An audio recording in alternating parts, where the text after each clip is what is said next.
നമസ്കാരം. ആനന്ദ് ഇന്റർനാഷണൽ ന്യൂസിലേക്ക് സ്വാഗതം.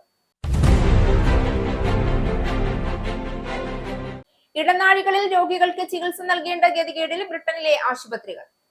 NHS ആശുപത്രികളുടെ പ്രവർത്തനം ആകെ നാണക്കേടിലേക്ക്. വിന്ററിൽ നടക്കുന്ന രോഗികൾക്കുള്ള ഇടനാഴികളിലെ ചികിത്സ സമ്മറിലും തുടരുന്നു എന്ന് ഞെട്ടിക്കുന്ന റിപ്പോർട്ട്.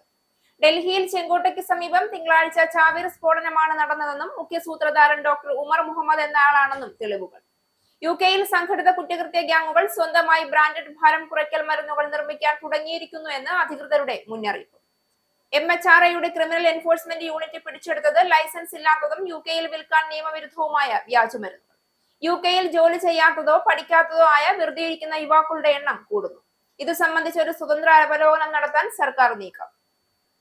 ഏകദേശം 23,500 പേർക്ക് ചൈൽഡ് ബെനിഫിറ്റ് നിഷേധിക്കുന്ന തീരുമാനം പുനഃപരിശോധിക്കാൻ ഒരുങ്ങി HMRC.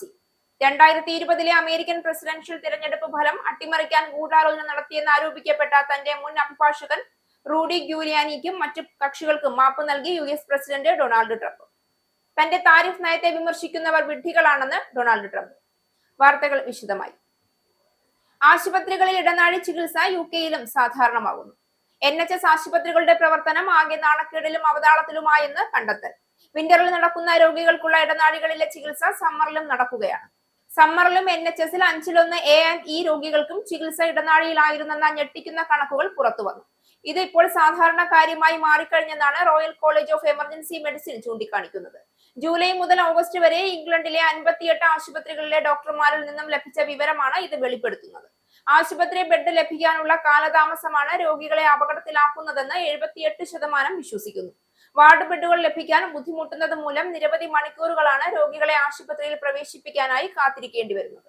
എമർജൻസി ഡിപ്പാർട്ട്മെന്റുകൾ ദൈർഘ്യമേറിയ അനാവശ്യമായ ബുദ്ധിമുട്ടിപ്പിക്കൽ നടക്കുന്ന ഇടമായി മാറിയിരിക്കുകയാണെന്ന് റോയൽ കോളേജ് ഓഫ് നഴ്സിംഗ് പറഞ്ഞു.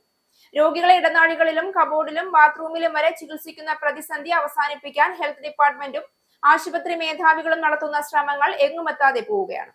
ജനുവരി മാസം ലണ്ടനിലെ ഒരു ആശുപത്രി കോറിഡോർ നഴ്സ് തസ്തിക സൃഷ്ടിച്ച് ജീവനക്കാരെ തേടിയെന്നത് ഞെട്ടിക്കുന്ന അവസ്ഥയ്ക്ക് തെളിവാണ്. ഡൽഹിയിൽ ചെങ്കോട്ടയ്ക്ക് സമീപം തിങ്കളാഴ്ച ചാവേർ സ്ഫോടനമാണ് നടന്നതെന്നും മുഖ്യ സൂത്രധാരൻ ഡോക്ടർ ഉമർ മുഹമ്മദ് എന്നയാളാണെന്നും തെളിവുകൾ.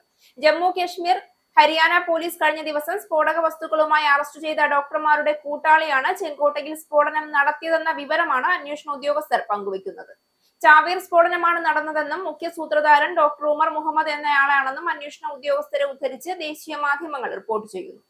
ഉമർ മുഹമ്മദ് ആണ് കാർ ഓടിച്ചിരുന്നത്. ഇയാൾ സ്ഫോടനത്തിൽ കൊല്ലപ്പെട്ടതായാണ് വിവരം. ചാവേർ എന്ന് സംശയിക്കുന്ന ഡോക്ടർ ഉമർ മുഹമ്മദിന്റെ ചിത്രങ്ങളും പുറത്തു വന്നിട്ടുണ്ട്. ഹ്യുണ്ടായി i20 കാറാണ് പൊട്ടിത്തെറിച്ചത്. പഴയ ഡൽഹിയിൽ ചെങ്കോട്ട മെട്രോ സ്റ്റേഷൻ 1-ാം നമ്പർ ഗേറ്റിന് സമീപത്തായിരുന്നു സ്ഫോടനം. സംഭവത്തിൽ 9 പേർ കൊല്ലപ്പെടുകയും 20 പേർക്ക് പരിക്കേൽക്കുകയും ചെയ്തിരുന്നു. ഡൽഹി സ്ഫോടനത്തിൽ പരിക്കേറ്റവരുടെ ശരീരഭാഗങ്ങളിൽ ബോംബ് ചീളുകളോ മറ്റു ക്ഷതങ്ങളോ കണ്ടെത്താനായിട്ടില്ല. ബോംബ് സ്ഫോടനത്തിൽ ഇത്തരമൊന്ന് അസാധാരണമാണെന്നും സംഭവത്തിന്റെ എല്ലാ വശങ്ങളും അന്വേഷിക്കുകയാണെന്നും ഡൽഹി പോലീസിലെ മുതിർന്ന ഉദ്യോഗസ്ഥർ പറഞ്ഞു. നദീം ഖാൻ എന്നയാളുടെ പേരിലാണ് കാർ രജിസ്റ്റർ ചെയ്തത്. ഹരിയാന നമ്പർ പ്ലേറ്റ് ആണ്. ഡൽഹി പോലീസിന് പുറമെ ഫോറൻസിക് സയൻസ് ലബോറട്ടറി, ദേശീയ അന്വേഷണ ഏജൻസി, ദേശീയ സുരക്ഷാ ഗാർഡ് എന്നിവരും സംഭവ സ്ഥലത്തെത്തി സ്ഥിതിഗതികൾ പരിശോധിച്ചു. സംശയിക്കുന്ന ഭീകരവാദികളുടെ കേസ് ഫയലുകൾ നിരീക്ഷിക്കുന്നുണ്ട്. UK-യിൽ സംഘടിത കുറ്റകൃത്യ ഗ്യാങ്ങുകൾ സ്വന്തമായി ബ്രാൻഡഡ് ഭാരം കുറയ്ക്കൽ മരുന്നുകൾ നിർമ്മിക്കാൻ തുടങ്ങിയിരിക്കുന്നു എന്ന് അധികൃതരുടെ മുന്നറിയിപ്പ്. MHRAയുടെ ക്രിമിനൽ എൻഫോഴ്സ്മെന്റ് യൂണിറ്റ് പിടിച്ചെടുത്തത് ലൈസൻസ് ഇല്ലാത്തതും UK-യിൽ വിൽക്കാൻ നിയമവിരുദ്ധവുമായ വ്യാജമരുന്നുകൾ. അവ നിയമാനുസൃത മരുന്നുകളെ പോലെ തോന്നിപ്പിക്കാൻ രൂപകൽപ്പന ചെയ്തിരിക്കുന്നു എന്നും അധികൃതർ മുന്നറിയിപ്പ് നൽകുന്നു.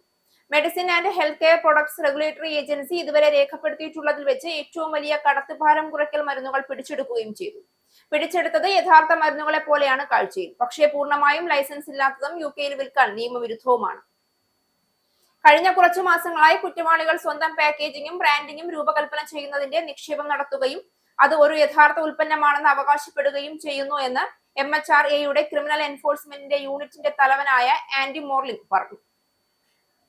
UK-യിൽ ജോലി ചെയ്യാത്തതോ പഠിക്കാത്തതോ ആയ വെറുതെ ഇരിക്കുന്ന യുവാക്കളുടെ എണ്ണം കൂടുന്നു. ആശങ്കപ്പെടുത്തുന്ന ഈ പ്രശ്നം അവലോകനം ചെയ്യാൻ തീരുമാനിച്ചിരിക്കുകയാണ് സർക്കാർ.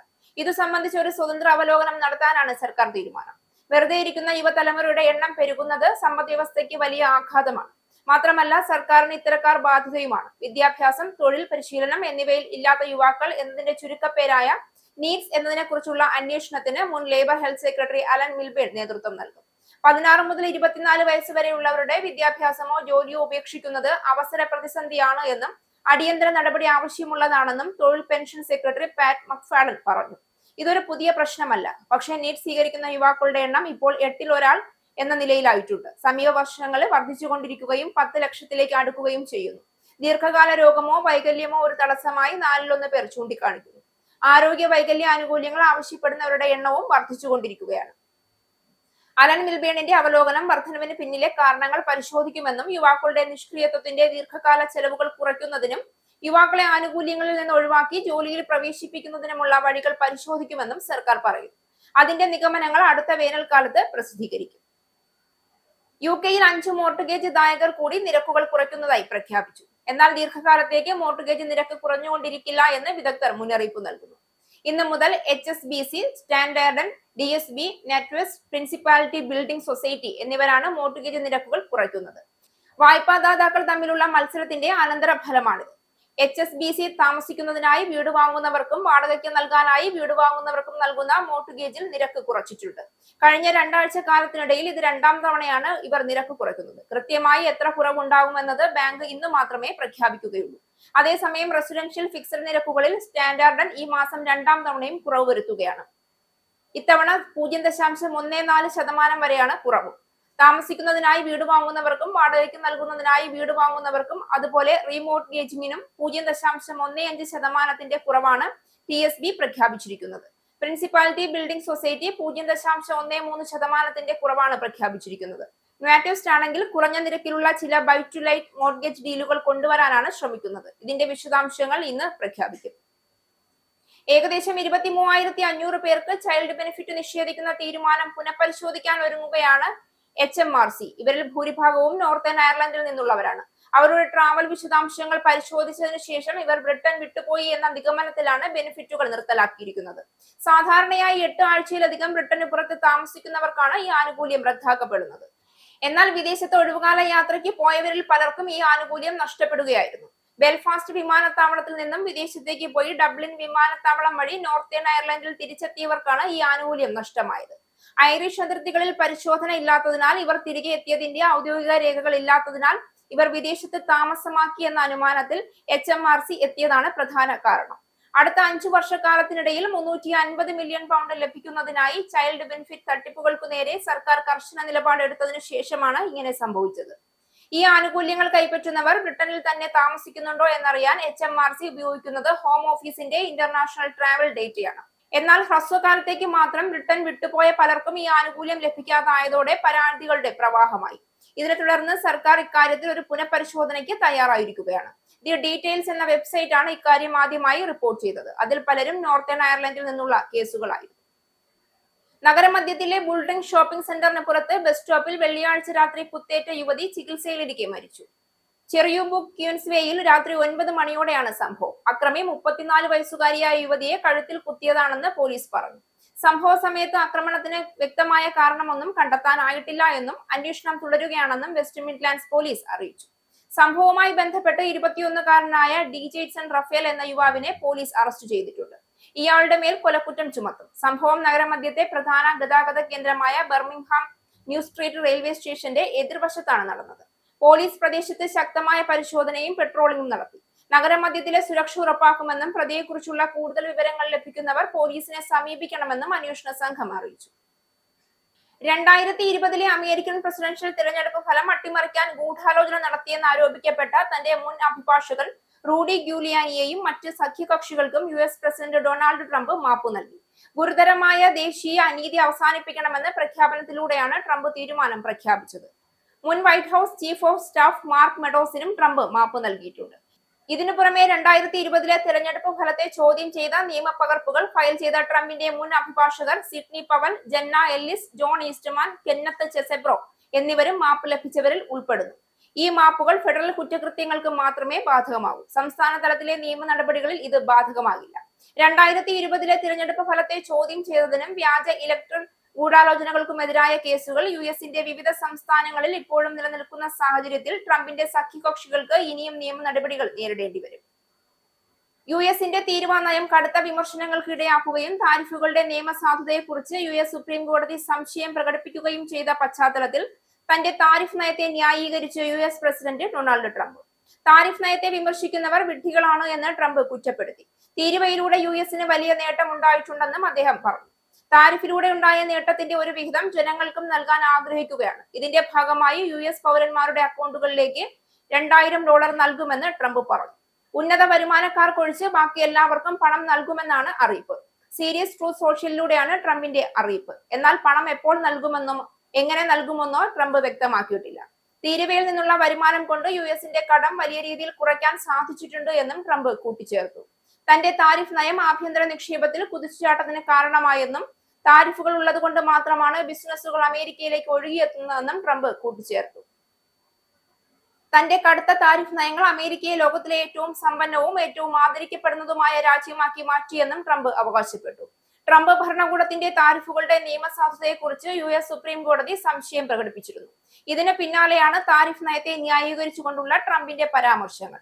താരിഫുകളെ എതിർക്കുന്നവർ വിഡ്ഢികളാണ്. നമ്മളിപ്പോൾ ലോകത്തിലെ ഏറ്റവും സമ്പന്നവും ഏറ്റവും ബഹുമാനിക്കപ്പെടുന്നതുമായ രാജ്യമാണ്. പണപ്പെരുപ്പം ഏതാണ്ടില്ല. ഓഹരി വിപണി റെക്കോർഡ് നിലയിലുമാണ്.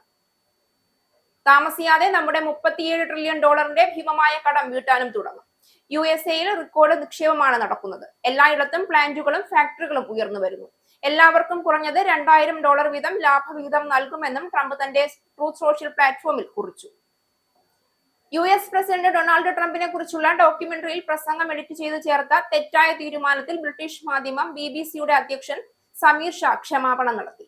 വിഷയത്തിൽ BBC director general Tim Davy, വാർത്താ വിഭാഗം മേധാവി ഡെബോറ ടേണിസ് എന്നിവർ കഴിഞ്ഞ ദിവസം രാജിവെച്ചിരുന്നു. ട്രംപിന്റെ പ്രസംഗങ്ങൾ എഡിറ്റ് ചെയ്ത് ചേർത്തതിൽ തെറ്റിദ്ധാരണ ഉണ്ടാക്കിയെന്നും ഇത് ശ്രദ്ധാപൂർവം കൈകാര്യം ചെയ്യേണ്ടിയിരുന്നുവെന്നും സമീർ ഷാ പറഞ്ഞു. ഈ വർഷാദ്യം BBC നടത്തിയ ആഭ്യന്തര അന്വേഷണത്തിൽ വീഴ്ച കണ്ടെത്തിയിരുന്നു. നടപടി അന്നേ വേണ്ടിയിരുന്നുവെന്നും BBC അധ്യക്ഷൻ സമ്മതിച്ചു. സ്വതന്ത്ര പൊതുസ്ഥാപനമായ BBC വിശ്വാസ്യത വീണ്ടെടുക്കാൻ പ്രതിജ്ഞാബദ്ധമാണെന്നും സമീർ ബ്രിട്ടീഷ് എംപിമാർക്ക് എഴുതിയ കത്തിൽ വ്യക്തമാക്കി. 2021 ജനുവരിയിലെ US ക്യാപിറ്റൽ കലാപത്തിന് ട്രംപ് പ്രേരിപ്പിച്ചെന്ന തോന്നൽ ഉണ്ടാക്കും വിധം 2 വ്യത്യസ്ത പ്രസംഗങ്ങൾ എഡിറ്റ് ചെയ്തു ചേർത്തുവെന്നാണ് ഡോക്യുമെന്ററിക്കെതിരെ ഉയർന്ന വിമർശനം. US പ്രസിഡന്റ് തെരഞ്ഞെടുപ്പിന് ഒരാഴ്ച മുൻപാണ് സംപ്രേഷണം ചെയ്തത്.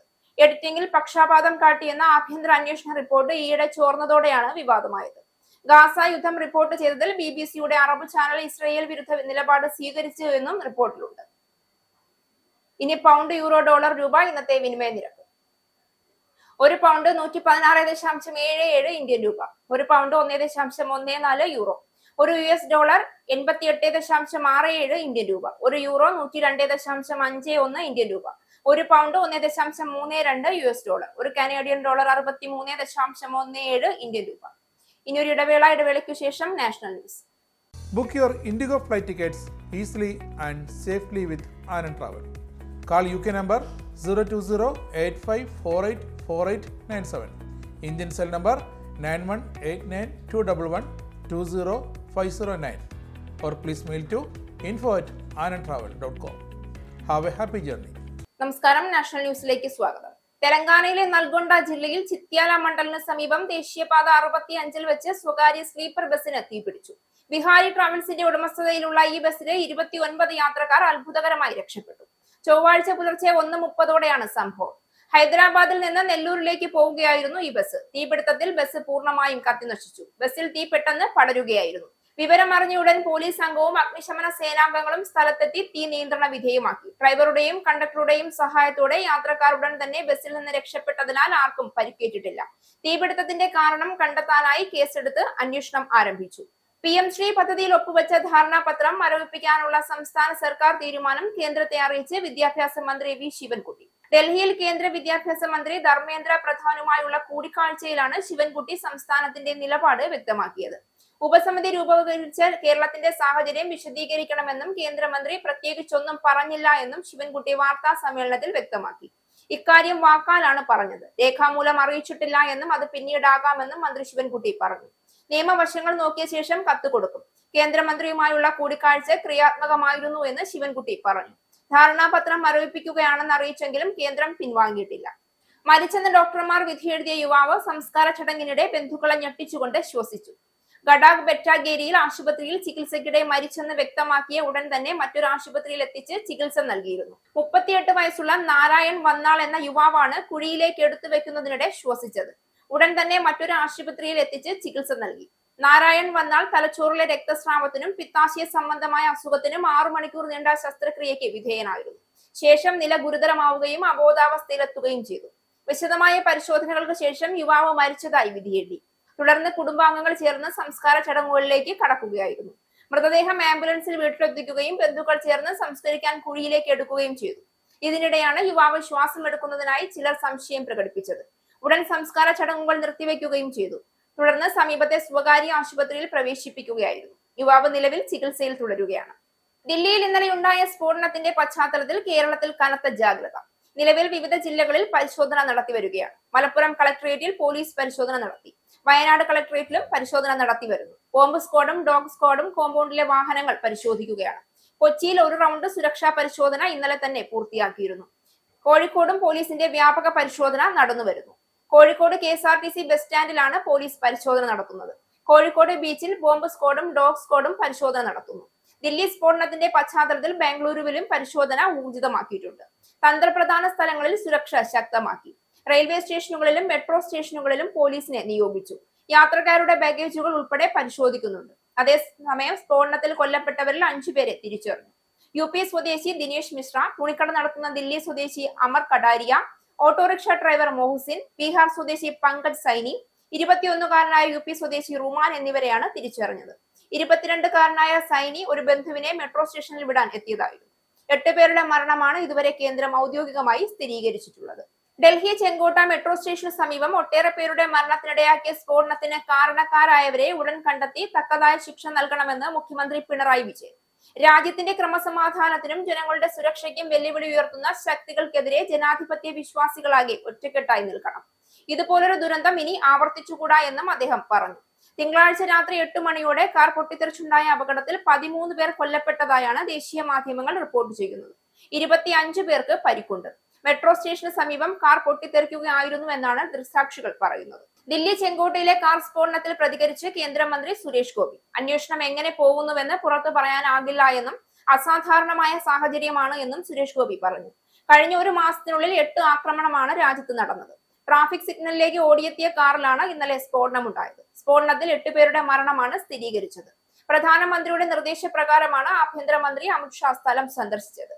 ആരായാലും ശക്തമായി നേരിടും. കേരളമടക്കമുള്ള സംസ്ഥാനങ്ങൾക്ക് ജാഗ്രതാ നിർദ്ദേശം നൽകിയിട്ടുണ്ട്. തെക്കൻ സംസ്ഥാനങ്ങളിൽ ശക്തമായ വല വിരിച്ചു. രാജ്യത്തിന്റെ അഖണ്ഡതയ്ക്കേറ്റ മുറിവാണ് ഈ സ്ഫോടനമെന്നും അദ്ദേഹം കൂട്ടിച്ചേർത്തു. മുതിർന്ന കോൺഗ്രസ് നേതാവ് AK ആന്റണിയെ കണ്ട് തെരഞ്ഞെടുപ്പ് പ്രചരണം തുടങ്ങി ജഗതി വാർഡിലെ ഇടതു സ്ഥാനാർത്ഥി പൂജപ്പുര രാധാകൃഷ്ണൻ. AK ആന്റണി താമസിക്കുന്ന ജഗതി വാർഡിലാണ് പൂജപ്പുര രാധാകൃഷ്ണൻ LDF സ്ഥാനാർത്ഥിയായി മത്സരിക്കുന്നത്. തന്നെ കാണാൻ വന്നതിൽ സന്തോഷമുണ്ടെന്നും നടനായ പൂജപ്പുര രാധാകൃഷ്ണനെ ഇഷ്ടമാണെന്നുമാണ് കൂടിക്കാഴ്ചയോട് AK ആന്റണി പ്രതികരിച്ചത്. പൂജപ്പുര രാധാകൃഷ്ണനെ ഇഷ്ടമാണെങ്കിലും ആശംസിക്കാനോ വോട്ട് തരാനോ കഴിയില്ല എന്നും AK ആന്റണി പറഞ്ഞു. കോൺഗ്രസുകാരനായതുകൊണ്ടാണ് AK ആന്റണി അനുഗ്രഹിക്കാത്തതെന്നാണ് പൂജപ്പുര രാധാകൃഷ്ണന്റെ മറുപടി. എങ്കിലും ഇതെല്ലാം ഇഷ്ടമാണെന്നും ജനാധിപത്യമല്ലേ എന്നും പറഞ്ഞ പൂജപ്പുര രാധാകൃഷ്ണൻ തനിക്ക് രാഷ്ട്രീയ ശത്രുക്കളില്ല എന്നും എതിരാളികൾ മാത്രമേ ഉള്ളൂ എന്നും പറഞ്ഞു. കേരള കോൺഗ്രസ് ബിയുടെ സ്ഥാനാർത്ഥിയായാണ് പൂജപ്പുര രാധാകൃഷ്ണൻ മത്സരിക്കുന്നത്.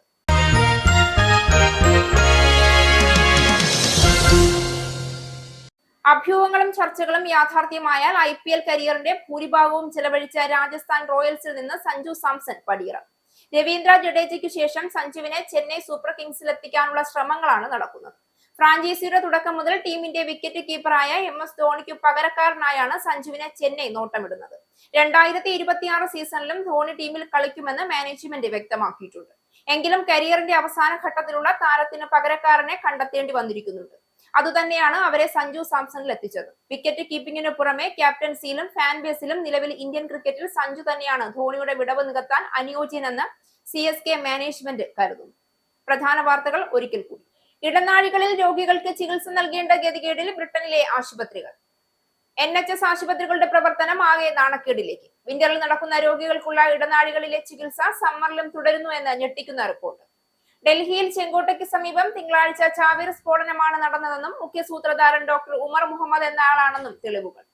UK-യിൽ സംഘടിത കുറ്റകൃത്യ ഗ്യാങ്ങുകൾ സ്വന്തമായി ബ്രാൻഡഡ് ഭാരം കുറയ്ക്കൽ മരുന്നുകൾ നിർമ്മിക്കാൻ തുടങ്ങിയിരിക്കുന്നു എന്ന് അധികൃതരുടെ മുന്നറിയിപ്പ്. MHRAയുടെ ക്രിമിനൽ എൻഫോഴ്സ്മെന്റ് യൂണിറ്റ് പിടിച്ചെടുത്തത് ലൈസൻസ് ഇല്ലാത്തതും UK-യിൽ വിൽക്കാൻ നിയമവിരുദ്ധവുമായ വ്യാജമരുന്നുകൾ. UK-യിൽ ജോലി ചെയ്യാത്തതോ പഠിക്കാത്തതോ ആയ വെറുതെ ഇരിക്കുന്ന യുവാക്കളുടെ എണ്ണം കൂടുന്നു. ഇത് സംബന്ധിച്ച് ഒരു സ്വതന്ത്ര അവലോകനം നടത്താൻ സർക്കാർ നീക്കം. ഏകദേശം 23,500 പേർക്ക് ചൈൽഡ് ബെനിഫിറ്റ് നിഷേധിക്കുന്ന തീരുമാനം പുനഃപരിശോധിക്കാൻ ഒരുങ്ങി HMRC. 2020-ലെ അമേരിക്കൻ പ്രസിഡൻഷ്യൽ തിരഞ്ഞെടുപ്പ് ഫലം അട്ടിമറിക്കാൻ ഗൂഢാലോചന നടത്തിയെന്ന് ആരോപിക്കപ്പെട്ട തന്റെ മുൻ അഭിഭാഷകൻ റൂഡി ഗ്യൂലിയാനിക്കും മറ്റു കക്ഷികൾക്കും മാപ്പ് നൽകി US പ്രസിഡന്റ് ഡൊണാൾഡ് ട്രംപ്.